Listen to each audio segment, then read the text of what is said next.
Jomari, sinunggaban ko si Jomari at sabay kami bumagsak sa lupa. Nasa ibabaw niya ako. May pit kong inawakan at mariin kong itinuon ang mga yun sa lupa. Gagawing masama sa'yo. Papatayin mo na ba ako? Kasi alam ko na ang sekreto mo.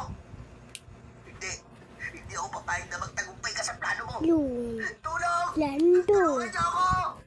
Oh! Jomari! Mabilis na tumakbo si Jomari at tinahak niya ang daan papunta sa gubat. Siguro ay sobrang nataranta na siya, kaya hindi niya na alam kung saan siya pupunta. Kahit masakit pa rin ang aking pagkalalaki, ay sinundan ko si Jomari. Ang nasa utak ko ng sandaling yun, kahit isa kong aswang, ay hindi nila ako dapat katakutan. Dahil nanghihina pa ako sa ginawa niya, paulit-ulit kong isinigaw ang pangalan ni Jomari, pero wala akong nakuhang tugon. Makalipas ang mahigit isang oras, ay bigo pa rin ako nakakita si Jomari.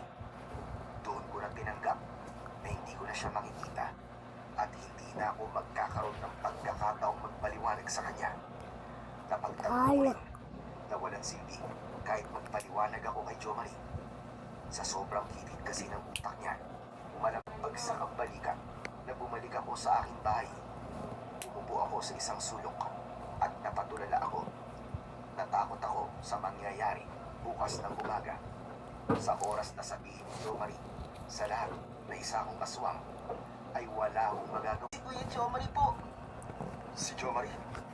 Bakit naman siya pagkakaguluhan? Papunta sa kung itsura ng bangkay ni Jomari. Wakwak ang tiyan niya at halos lahat ng lamang loob niya ay nakalabas. May malalim siyang laslas sa leeg. Nakadilat ang mga mata niya na para bang takot na takot siya bago siya nalagutan ng pinakita. Napaatras ako nang napansin ko ang mga ni Jomari habang nakatingin sa akin. Alam ko na ako ang pinaghihinalaan nilang pero sigurado na aswang at ko siya nakita.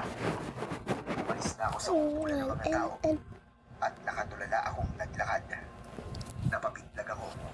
Napitlag ako mag-isa. Si Otep. Hindi po ba nakakaawa po nangyari na hayop? Sino po kayang gagawa nun sa kanya? Parang ang hirap malaman kung sino kasi marami po siyang kaaway. Hindi tao ang pumatay sa kanya, kundi isang aswang.